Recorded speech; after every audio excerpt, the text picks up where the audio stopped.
નમસ્કાર, સમાચારોમાં હું છું આપની સાથે વિની। યાત્રાધામ અંબાજીથી આ સમાચાર। યાત્રાધામ અંબાજીમાં ભારે વરસાદ। છેલ્લા 1 કલાકથી વરસી રહ્યો છે ધોધમાર વરસાદ। અંબાજીના મુખ્ય માર્ગો પર વરસાદી પાણી ભરાયા છે, ઘૂંટણસમાં પાણી ભરાયા છે। વધુ વિગતો સાથે સંવાદદાતા અક્ષય ફોન લાઈન પર જોડાઈ ગયા છે। અક્ષય, 1 જ કલાકમાં રસ્તાઓ જળમગ્ન થયા છે, શું વધુ વિગતો?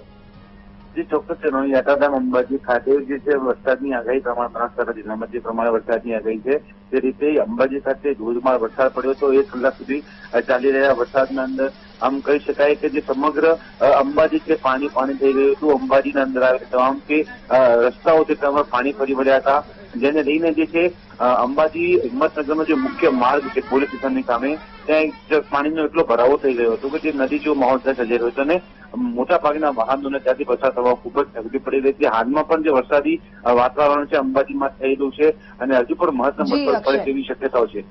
જી, આભાર અક્ષય સમગ્ર માહિતી બદલ।